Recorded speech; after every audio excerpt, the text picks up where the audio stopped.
നമസ്കാരം. റാഫ്റ്റോ ക്രിക്കറ്റിലേക്ക് അവർക്കും സ്വാഗതം. നമ്മുടെ പവർ റാങ്ക് സീരീസ് ഇത്തവണ ആരംഭിക്കുമ്പോൾ കളിക്ക് മുമ്പുള്ള സീരീസ് മുതൽ എപ്പിസോഡ് മുതൽ ഒന്നാമത് PBKS ആണ്.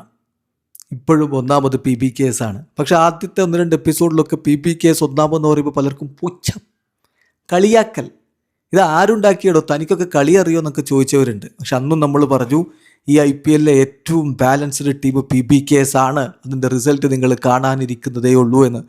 കപ്പടിക്കുമോ എന്നൊക്കെ ചോദിച്ചാൽ അത് കണ്ടറിയണം. കാരണം അത് പിന്നെ നോക്കൗട്ട് സ്റ്റേജൊക്കെ വരുമ്പോൾ എന്തും സംഭവിക്കാവുന്നതാണ്. പക്ഷെ ലീഗ് ഘട്ടത്തിൽ അവർ തലപ്പത്തുണ്ടാകുന്ന കാര്യം ഉറപ്പാണ്. അമ്മാതിരി പെർഫോമൻസ് അവർ നടത്തുന്നുണ്ടെങ്കിൽ അത് വെറുതെ സംഭവിച്ചതല്ല.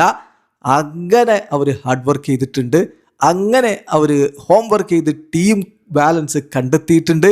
അതിൻ്റെ ഫൈനൽ റിസൾട്ടാണ് നമ്മളിപ്പോൾ കളിക്കളത്തിൽ കണ്ടുകൊണ്ടേയിരിക്കുന്നത്. അവരുടെ ടീമിൻ്റെ നിലവിലെ അവസ്ഥ നോക്കിയാൽ അത് നിങ്ങൾക്ക് മനസ്സിലാവും. ഒറ്റ കളിയും തോൽക്കാത്തൊരു ടീം ഈ IPL അവർ മാത്രമേ ഉള്ളൂ. 5 കളി 10 പോയിന്റ് ഇന്ന് ആവേണ്ടതാണ്. 1 പോയിന്റ് മഴ പെയ്ത് ഒലിച്ചു പോയി KKRന് വീണ് കിട്ടിയിട്ടുണ്ട്. അതൊഴികെ ബാക്കി എല്ലാ പോയിന്റും അവർ നേടി. 9 പോയിന്റോടെ അവരിപ്പോൾ 1-ാം സ്ഥാനത്താണ്. Net run rate +1.067. ഇനി അവരുടെ ടീമിൻ്റെ മൈൻഡ് സെറ്റ് ഞാൻ പറയണ്ട, അത് ശ്രേയസ് അയ്യർ പറഞ്ഞ് തന്നെ കേട്ടാൽ മതി. അപ്പോൾ അതിലെല്ലാം ഉണ്ട്. ഇന്നലത്തെ കളിക്ക് ശേഷം ശ്രേയസ് അയ്യർ അവരുടെ ക്യാപ്റ്റൻ പറഞ്ഞ വാക്കുകൾ നോക്കുക. Confident and optimistic going forward, അതാണ് അവരുടെ ടീമിൻ്റെ നിലവിലെ അവസ്ഥ. അത്രയധികം ആത്മവിശ്വാസം, അതോടൊപ്പം ശുഭാപ്തി വിശ്വാസത്തിൽ അവർ മുന്നോട്ട് പോവുകയാണ്. ഞങ്ങൾ ഫിനോമിനലിയാണ് കളിച്ചുകൊണ്ടിരിക്കുന്നത്. ഓരോ ഗെയിമും ഇമ്പോർട്ടൻ്റ് ആണെന്ന് ഞങ്ങൾക്കറിയാം. വിജയം എന്ന് പറഞ്ഞാൽ അതൊരു കളക്റ്റീവ് എഫേർട്ടാണ്. കോംപ്രഹെൻസീവായിട്ടുള്ള വിജയത്തിൽ വലിയ സന്തോഷമുണ്ട്.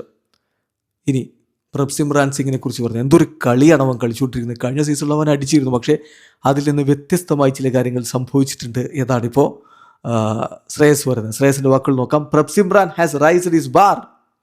അദ്ദേഹം സ്വയം തൻ്റെ സ്റ്റാൻഡേർഡ് ഉയർത്തിയിരിക്കുകയാണ്. കഴിഞ്ഞ സീസണെ വെച്ച് നമ്മൾ കൺസിഡർ ചെയ്യുമ്പോൾ, കഴിഞ്ഞ സീസണിൽ അവൻ വൈൽഡായിട്ട് അടിച്ചിരുന്നു, റണ്ണ് കിട്ടിയിരുന്നു, എക്സലൻ്റ് സ്റ്റാർട്ടുകൾ തന്നിരുന്നു. പക്ഷെ ഇപ്പം അങ്ങനെയല്ല, അവന് മെച്യൂരിറ്റി വന്നിരിക്കുന്നു. സ്റ്റാർട്ട് മാത്രമല്ല, ഗെയിമുകൾ അവൻ ഫിനിഷ് ചെയ്യുകയും ചെയ്യുന്നു. അവൻ ഓരോ മത്സരത്തിലും മെച്യൂറായി വരികയാണ്. ഇനി അവരുടെ ഫീൽഡിങ് കിടലനാണല്ലോ. ഇന്നലെ ശ്രേയസ് തന്നെ ഒരു കിടലൻ ക്യാച്ച് എടുത്തിട്ടുണ്ട്. അത് റിലേ ക്യാച്ചാണ്. അതിന് ബൗണ്ടറിയിൽ അദ്ദേഹം പറന്ന് പുറകോട്ട് എറിഞ്ഞു കൊടുത്ത സംഭവം. അപ്പോൾ അതിനെക്കുറിച്ച് അദ്ദേഹം പറയുന്നു, my catch was the key to pulling things back എന്ന് പറഞ്ഞിട്ട് തമാശ പറഞ്ഞ് ചിരിക്കുക. എന്നിട്ട് അദ്ദേഹം പറയുകയാണ്, പക്ഷേ ഞങ്ങൾക്ക് ആ ഒരു ടെൻഡൻസി ഉണ്ട് അങ്ങനെ ചെയ്യാൻ. ഈവൻ SRHനെതിരെ പോലും ഞങ്ങൾ അങ്ങനെ ചെയ്തിരുന്നു. അപ്പോൾ നമ്മൾ ചെയ്യേണ്ടത് പ്രസൻറ്റിൽ നിൽക്കുക, ഓരോ മൊമെൻറ്റുകൾ എൻജോയ് ചെയ്ത് പോവുക എന്നുള്ളതാണ്. ടോട്ടലുകൾ എങ്ങനെ സെറ്റ് ചെയ്യണം എന്നുള്ളതിനെക്കുറിച്ച് ഞങ്ങൾ ഡിസൈഡ് ചെയ്തൊന്നുമില്ല. പക്ഷേ ടോസ് ലഭിക്കുന്നു സോഫാർ എന്നുള്ളതിൽ ഭാഗ്യവുമുണ്ട്.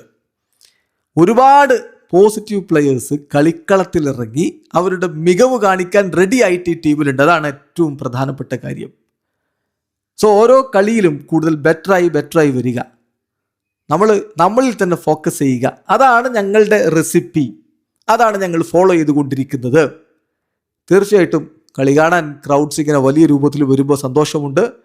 Fan following is going high. Great to see fans showering their love എന്നുകൂടി ഇപ്പോൾ അദ്ദേഹം പറയുന്നുണ്ട്, ശ്രേയസ് അയ്യർ പറയുന്നുണ്ട്. അദ്ദേഹത്തിൻ്റെ ഈ വാക്കുകൾ മതി എല്ലാം. പഞ്ചാബ് ടീമിൻ്റെ ഇപ്പോഴത്തെ മാനസികാവസ്ഥ എന്താണ്, അവർ ഏത് രൂപത്തിലാണ് കാര്യങ്ങൾ പ്രിപ്പയർ ചെയ്യുന്നത്, എത്രത്തോളം കോംപ്രഹെൻസീവായിട്ടാണ് മുന്നോട്ട് പോകുന്നത്, എത്രത്തോളം പ്രാഗ്മാറ്റിക്കാണ്. കാരണം കഴിഞ്ഞ ജയങ്ങളെക്കുറിച്ച് ചിന്തിച്ചിട്ട് കാര്യമില്ല. പ്രസൻ്റായിട്ട് നിൽക്കണം, എന്നിട്ട് മുന്നോട്ട് പോകണം, സ്വന്തം ഫോക്കസ് ചെയ്ത് പോകണം എന്നൊക്കെ പറയുന്നത് അതിൻ്റെ ഭാഗമാണ്. സോ റിസൾട്ട് കാണുമ്പോൾ സന്തോഷമുണ്ട്. ഇവിടെ അവസാനിക്കുന്നു. ക്രിക്കറ്റ് ലോകത്തെ കൂടുതൽ വിശേഷങ്ങളുമായി റഫ്ലോക്സിൽ എത്താം.